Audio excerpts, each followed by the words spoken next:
All right, so this Saturday, I don't know if you guys know it or not, but the real estate laws are changing for a lot of real estate agents. And I don't know if you guys have been following it or if you're understanding what's happening.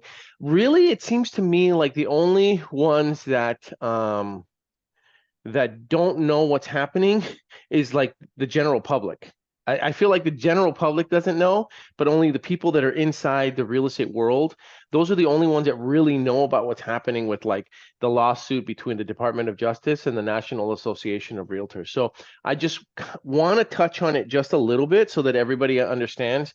What this new ruling basically states is that starting as of Saturday, sellers are not obligated to pay, and they never were obligated to pay anyway, but they're not obligated to pay a buyer's agent's commission. So when they hire an agent to go over there and help them sell their property, in the past, it was the agent would say, okay, I'm going to charge you a commission of 5%, 6%, and then I'm going to split that down the middle, and I'm going to use 3%, 2%, whatever it might be, and I'm going to pay the other agent who brings a buyer.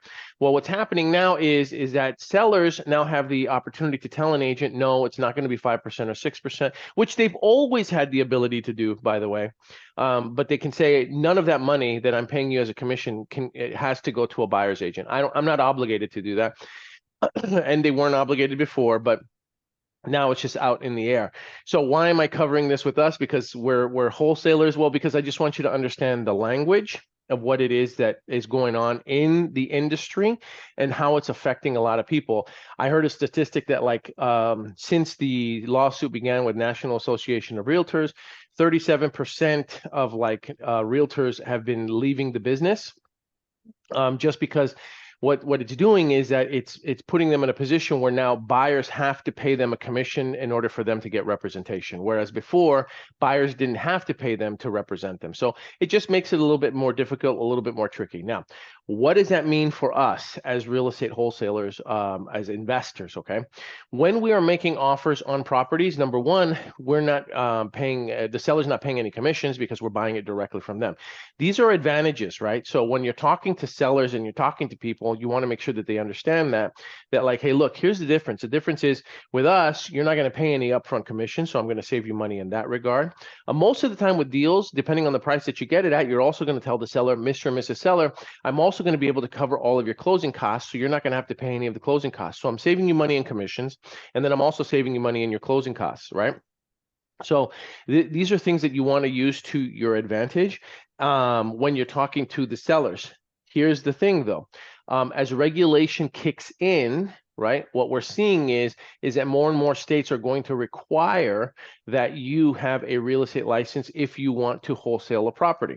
Now, last week when I did a training, I showed you guys how you're going to do that with the use of an agent. So if you're going to wholesale a property in a state, and by the way, the laws are all different. Every state has their own laws. Some states have a law that to the effect of if you do one or more wholesale deals, then you need to have a license. So if you've only done one wholesale deal, let's say you get a deal in, I'll just use the city of Chicago, Illinois, and you do one wholesale deal, you're not required to have a license immediately. Now, if you're going to do more than one, then you will need to get a license, or what you're going to need to do is you're going to need to get the seller on board, right? So that the seller understands that you're going to be employing the efforts of a real estate agent. And on one of my social media posts, I shared what that conversation is like. We talked about that last week.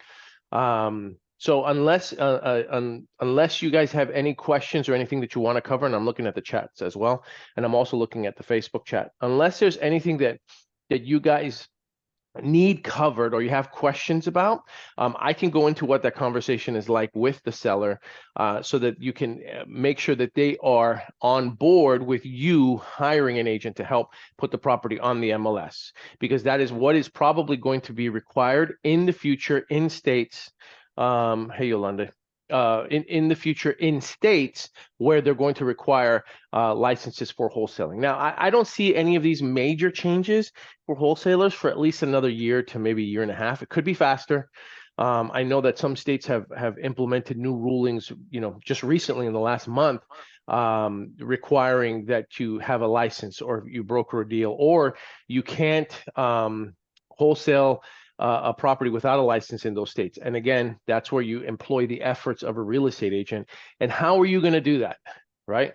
So the way that you're going to do that is you're going to talk to a seller and you're going to say, Mr. or Mrs. Seller, listen, I'm willing to come up to your price, right? I'm willing to give you your price.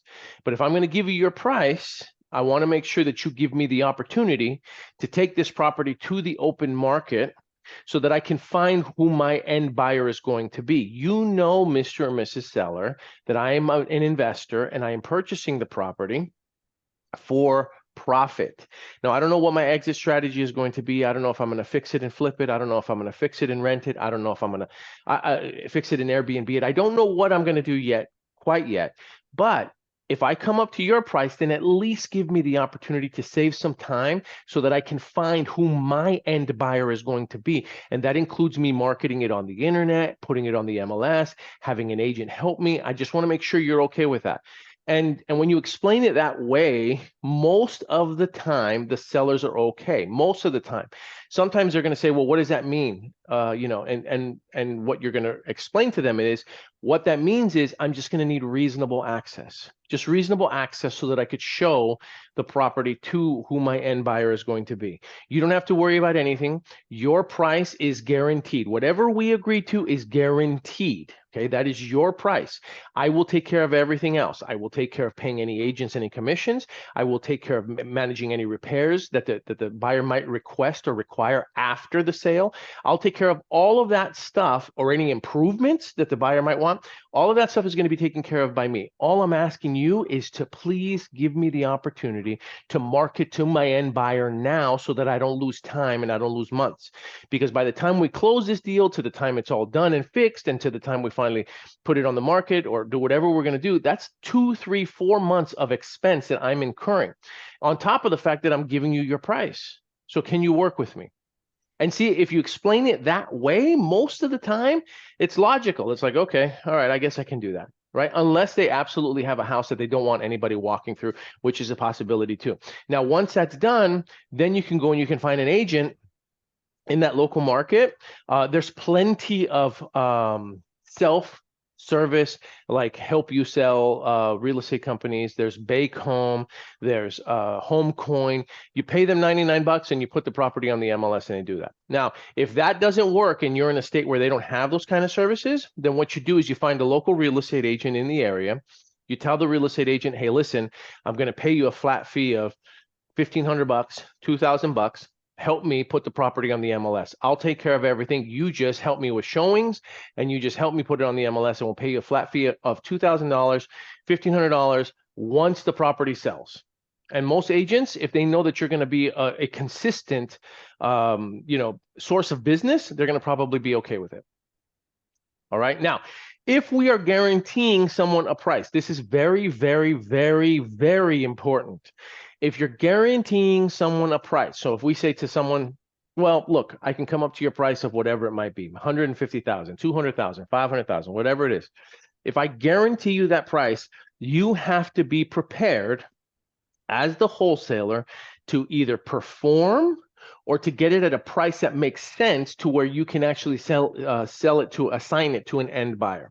That's the biggest mistake I think people make, is that what happens is we get it too high, and then we can't perform on it. We don't have the money to perform on it, or a private money lender won't lend us the money to purchase it, or we get it too high that it doesn't make sense for an end buyer.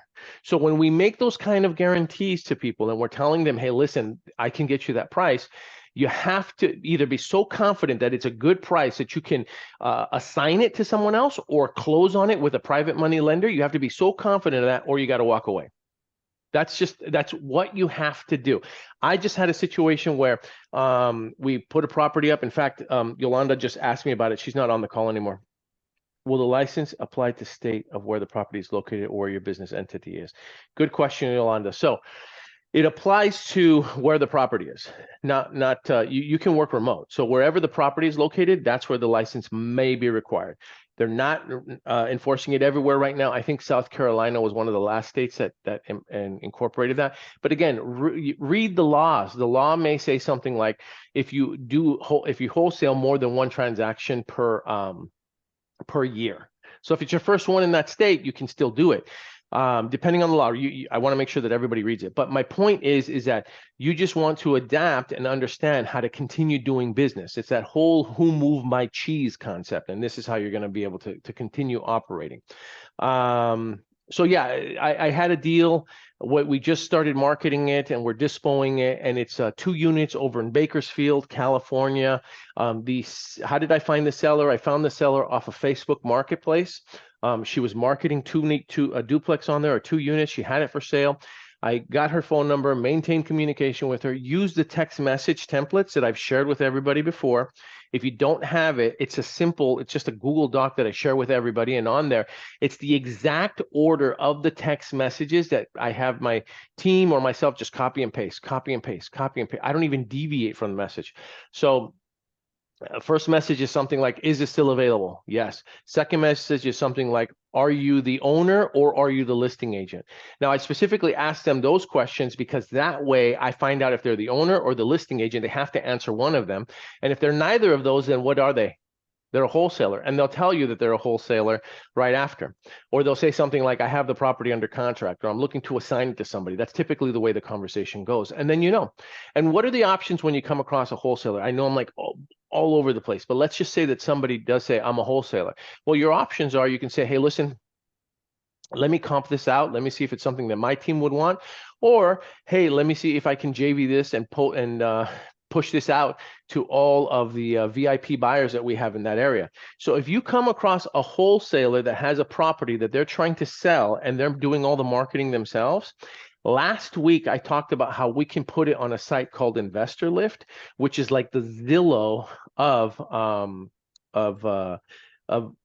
I would say fixers, or it's a Zillow for investors is really what it is. So if you come across a wholesaler that has a property and they're trying to sell the property, what you can do is you can approach that wholesaler and you can say, hey, listen, Mr. or Mrs. Wholesaler, I'm part of a team that can help you promote this, and it won't cut into your assignment fee. We'll put our fee on top.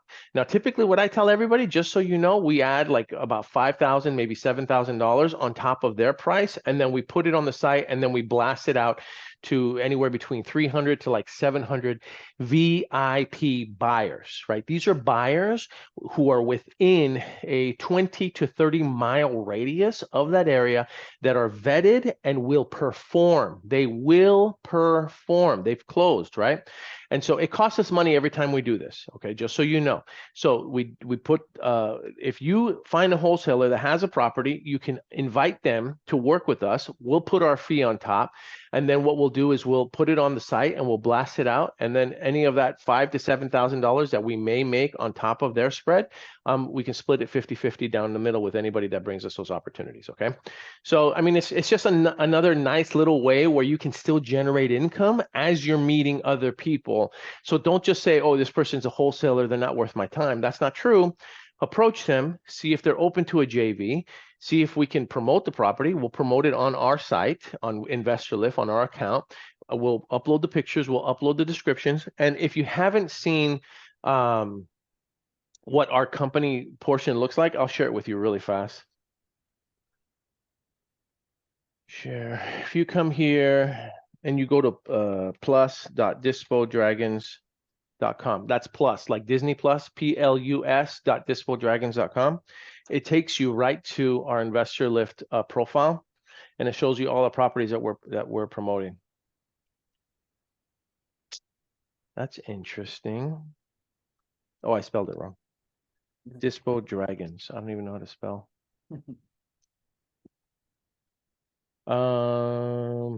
No, forgive me. Deals. I need more coffee this morning. Deals.dispodragons.com. Okay, deals.dispodragons.com. If you click on that, it'll take you straight to our profile, and you'll see all the properties that we are currently representing right now. Now, some of these are our personal assignments, and some of these are deals the exact same way that I just explained to you about how you can talk to a wholesaler. So we'll take a look at this one. So I'll just look at this one, for instance. So this one is a seller that didn't finish the property. They were trying to DIY it themselves. And everything that I'm teaching you, I practice. These are all things that I do. So this one is not one of my personal properties. This is not one of my sellers. This is not one of my assignments. So I saw that someone was promoting on it. Well, first I saw them promoting it on Marketplace. I reached out to them. I said, hey, is this still available? They said, yes. I said, great. Are you the owner or are you the agent? The listing agent. You have to make sure you say listing agent. Say listing agent, because that way, like it pins them to committing to that or not. Okay. Are you the owner or the listing agent? And these young men said, no, we're not the agents. We're wholesalers. We're assigning it. I said, okay, let me take a look at it. And then I took a look at it. I noticed that it was priced okay, needed a little bit of work, but I said, hey, look, I can blast this out.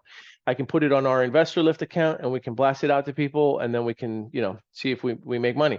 They were trying to promote it at 179. We're promoting it at 185, and we've already got a few inquiries over the last couple of days. Why am I sharing this with you? Because if you come across other wholesalers that have opportunities, you can do the exact same thing and say, hey, I'm part of a team. They can put it on this InvestorLift account. And if you don't, and a lot of people don't know what InvestorLift is, or they don't have the money to pay for a membership, or to be a part of it, or to be able to post your properties on there. It costs anywhere between $6,000 on the low end and $52,000 on the high end. Okay, we are in the middle of that. That's where we are in our account. Now, my goal is to eventually, by the end of the year, upgrade it to the highest level, so that we can have people that are individually just going in there and uploading stuff on their own, which is $52,000. But my point is that you bring someone, they bring us a property, we put it on there for them, we add 5,000. If there's still room, like I'll look at it and I'll see, okay, well, can I add a little bit more? Maybe we'll add 7,000, maybe we'll add 10,000. And whatever we get, and we put it on there, in addition to our fee, I split down the middle with anybody that brings these additional properties to us. Okay, just so you know. And then what we'll do is we'll draft up a JV agreement on it. And if you don't know what a JV agreement is, a JV agreement is a joint venture agreement that is signed by myself, by yourself, and by the other whoever's representing the property. So whomever has the property under contract, you need to have some type of a JV agreement with them, so that way there's no confusion. There's no confusion about how the money is dispersed. So Remington and I recently closed a deal over in Texas. And one of the first things that I told him was, okay, let's get a JV agreement on it. And then we had a JV agreement. So we understood, like, the profit on that one, unfortunately, wasn't very, very high. It was only like $10,000. But everybody made a little piece of it and everybody made some money. So it's important that you have a joint venture agreement with anybody. So we would establish one with the people that actually have the contract, with you and with me, the team. And then anything that we have as profit, we would just split down the middle. Okay. So that's something that you can benefit from as well. Now, going back to what I was trying to explain. So I found someone on Facebook Marketplace. I basically said, are you the owner or the agent? She said, I'm the owner. I said, fantastic. And then I said, okay, what are you looking for? And she gave me her price, and I told her no. I said, here's what I could offer. Initially, I offered her, and I'm just going to give raw numbers. So she was promoting it at 235. I needed it at like 190. And eventually what she ended up doing is she ended up selling it to somebody else. So she sold it to somebody else a lot higher for $230,000. And then guess what happened with those buyers at $230,000? They ended up flaking. They ended up canceling. They never made the deposit. Why? Because they locked it up too high. So going back to what I was originally talking about, which was when you are guaranteeing a price or a close to a seller, it's important that you get it at the price at which you can perform and close, right? Meaning you have the money in the bank, or you have a private money lender that is going to lend you the money on it. And if you guys need a private money lender, I have a very good one. I have multiple good ones that I could recommend to you. I'll give you their name and number, and you can call them and talk to them, and they will fund your deals. Okay. One in particular will fund deals up to like $500,000. Now, most of the time they're doing transactional funding where they help you close, and then the next day when you sell it to somebody else, you pay them back, if that's what you're doing, whatever. But my point is that you either have to have the money, or you have to have a private money lender to be able to help you close that deal, Or your last option is you negotiated a price that is so good that it doesn't make sense for a seller to not, an investor to not want to buy the deal. I just had like an Elmer Fudd moment right there. Right? So you have to get really good at negotiating and getting it at the right price to where if you make any type of a guarantee, you have the money to close, you have a private money lender, or you know, if I get it at this price, if I get it at that price, I know I can assign it to another investor. So you have to stand firm. You have to make sure that you do. That seller, she sold it to someone for 230, they backed out. Then she sold it to somebody else for 225 or 210, they backed out. Right. And then finally she came back to me and she said, hey, listen, I can't, they're not working out. I want to sell it to you. I wanted it at 190. She said, no, we finally ended up agreeing at 210. So we are at 210, but I knew that even at 210, I could probably sell it to other investors and we're about to get it under contract. So my point is that when you're talking to people, right, and you're talking to sellers and you're talking to them about the benefits of selling to you, no commissions, no closing costs, and a guaranteed close, you have to make sure that you get it at the right price and you negotiate the right price before you make any of those guarantees. As the market changes, as rules and regulations change, and we're making those kind of guarantees, you have to negotiate a better price, a good price that makes sense for you to be able to pay an agent a commission and to be able to pay the closing costs and to hire an agent to help put it on the MLS. So these are all additional expenses that as we progress, you're gonna need to take into account when you're negotiating your price. Okay, make sure that you keep that in mind. It's very, very important. This is what is coming down the pike. It's happening. So I want everyone to be prepared for the rules and regulations that are changing because it's happening. And if you're not prepared, then what will happen is you'll end up getting yourself under contract on deals that you're not going to be able to sell properly. And you could potentially put yourself in legal hot water and nobody wants that. All right. 928. I feel like I've been talking for a while. So any questions about what I was covering or about what I threw a lot out at everybody. I mean, I've covered the finding deals, text messaging, Facebook Marketplace, guarantees, and how to use InvestorLift. So I covered a lot in like 28 minutes, but and that's why I put these videos up so that you can watch them more than once. Any questions or comments about what we're talking about? I have a question. Yep. So whenever you actually find disqualifying cash buyers, is there a way that you actually filter through them? Is there a way for I mean, obviously, if you see what they bought at probably a property or two like the past 90 days, I think that's a good chance that they might actually want another one. But is there something else maybe? Yeah, that's a really good question. Okay, so what you're saying is, how do I vet a cash buyer? How do I know? So what I typically do is I will have a conversation with them and I will say, hey, John or Jane, listen, I'm excited about working with you.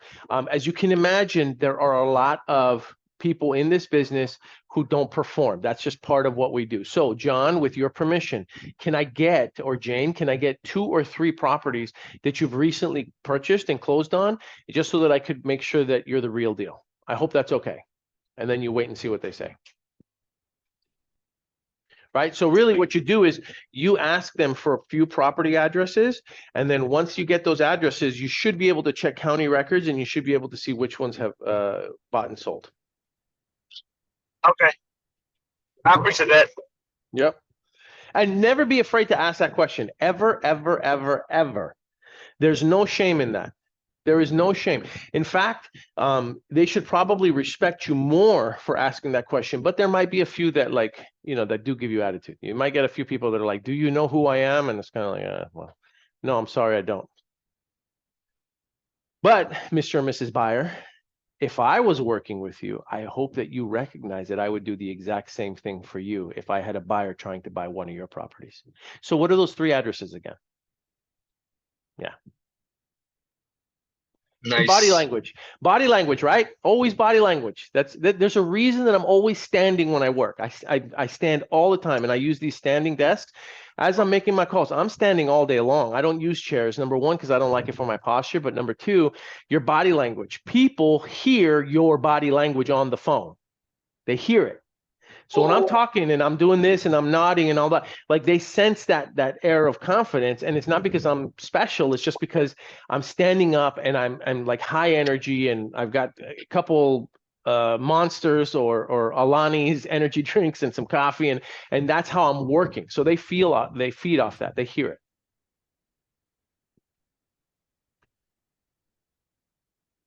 I'm checking the other chats.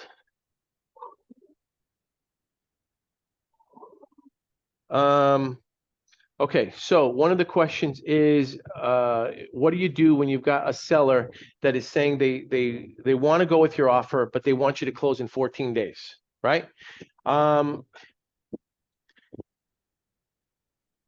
So you're either closing fast and getting a better price, or you're taking a little longer to close and you're getting you're getting more money. Like you pick. What I usually tell a seller is, look, Mr. and Mrs. Seller, I can give you time or I can give you money. I can't give you both, right? So if you want a faster close, I'm going to need a deeper discount. But if you want the price that you're asking me for, then I'm going to need a minimum of 30 days. I can probably close sooner. I can put 30 days or sooner on the contract, but I don't want to overcommit myself and then disappoint you later. So I'd rather put 30 and put 30 days or sooner, and if I can close earlier, great, as opposed to me saying, hey, I can get you 14 days and then not be able to get there. Now, if you want, we can do the 14 days, but if we're going to do the 14-day close, then I'm going to need your help. I'm going to need you to give it to me for at least $15,000 less. Is that something that you would want to do, or would you prefer just to wait an extra 15 days and just keep it at the price that you currently have? Which is better for you? And you see, like, not both. Brad Leah said something that was really, I got to master that quote. I'm going to practice it today. He says, it's either going to be fast and cheap, or it's going to be cheap and fast and cheap. I'll find it later. I can't even do it right now, but it's a really good quote, and I'll share it with everybody in the group. And that's a good quote that you should master too. All right, it's 9:33. Unless there's any additional questions, I'm going to give you one more thing that I want you to chew on. So how many times do I follow up with someone before I give up? That's another question that came up on the chat, okay? So, and that's a really good question. And I tell everybody, you follow up with them until they've absolutely told you they're not interested. Ghosting someone, to me, does not mean that they're not interested. So when they ghost me, that doesn't mean that they're not interested. Until they tell me they're not interested, or they don't want the property, or they don't want to sell, or they don't want my offer, or they've accepted another offer, or it's already sold, then I want you to keep following up. And sometimes it's okay to send them a message like, hey, John or Jane, I don't want to waste your time. Are you not interested in my offer? And you'd be surprised. Sometimes people respond to that. A lot of people get afraid of typing those type of messages out to people or sending those types of text messages out to people. Why? Because they don't really want to hear the response that they're going to get. And sometimes you're going to get that response. You're going to get that like, well, no, I'm not interested in your offer, or I went with another offer, right? And you're relieving them of the pressure of them having to tell you, as opposed to you just sending them that message. And so it's a simple no. They'll respond with a simple no if they're not interested. And you'd be surprised how much of a time saver that is for you, so that you're not out there, prospecting, talking, following up, calling, texting, messaging someone that isn't interested in what you have to offer anyway. It does take time. Following up takes time. So, put them in a position to make a decision. Help them make that decision and make it easier for them. Hey, listen, it's okay. It's okay if you're not interested in my offer. I just need to know. I don't want to be calling you and wasting your time or wasting my time. Is this something you want to move forward with? And I'll send a message like that, and people will tell me no. Cool, done. At least I know, right? It's done. I can mark that off now. I can move on to my next task. I can move on to my next prospect. I can move on at least. But when you have all these prospects here that you're following up with, and you're looking at them, you've got 15 prospects, and every day you've got 15 prospects that you haven't gotten a hold of, and then the next day you add 4 more or 5 more, and every day you're adding more, you need to be chopping that follow-up list down. You want to be eliminating people from that list as quickly as you're adding new people to that list, right? You only want to be working with people that are motivated and want to work with you. So don't be afraid to put them in a position to make a decision, even if that decision is no. The reason people don't do that is because they don't want to hear no. So it's safer to just say, oh, they ghosted me, as opposed to actually saying, John or Jane, it's Paul. I'm leaving you this message because I haven't been able to get a hold of you. I hope you're okay. I just need to know if we're going to make this deal work or not. And in fact, that was one of the messages that I sent, the same property that I have under contract right now in Bakersfield, the one we just got in the last day or two. My text to her was, do we have a deal or not? Period. End of story. And it might sound cold, it might sound crazy, but she responded back within minutes. No, I accepted somebody else's offer 2 weeks ago. And now I'm in contract with her now. So, you follow up, until it's dead, or they tell you to die. One or the other, okay? All right, 9:37. I appreciate everybody being on the call. Hopefully this is helping you guys out. If you need help, go ahead and reach out to me. Okay, if you have deals that you need help with, reach out to me. If you have a prospect that you don't know how to deal with, reach out to me. If you find another wholesaler and they're having difficulty, I just covered what we can do, so that I'm giving you another way where you can make money now. Bring the wholesaler over. We'll tell them, look, we'll put our fee on top of your fee, and then we'll market it on InvestorLift, and then we'll split whatever profits we make. I mean, we have some people on our team, they're making an extra $1,500 a month just connecting wholesalers to us, and we're putting them on our account, and then we're blasting out the property to other buyers. Everybody makes money and everybody wins. Okay, not everything has to be a $20,000 assignment fee. I mean, if you get 2 or 3 deals that you bring from other wholesalers, and we put them on InvestorLift, and those 2 or 3 deals close, and you make an extra $1,000, off of those 2 or 3 deals, it pays the bills. Yeah. So there's other ways to keep this going. You have to get good at analyzing, well, how is there an opportunity here? How can I bring value to that person where we all make money, whether it be a seller or another wholesaler that's out there? Sir. Okay. All right. Remington, is there something you wanted to say? Oh, no, I was just saying thank you. Good stuff, man, as always. So good. Thank you. Home team. Okay. Sir. All right, everybody. 9:38. Like I said, I usually try to keep it only about a half hour. You need me, feel free to reach out to me. Let's get to work. Have a great day. Thank you.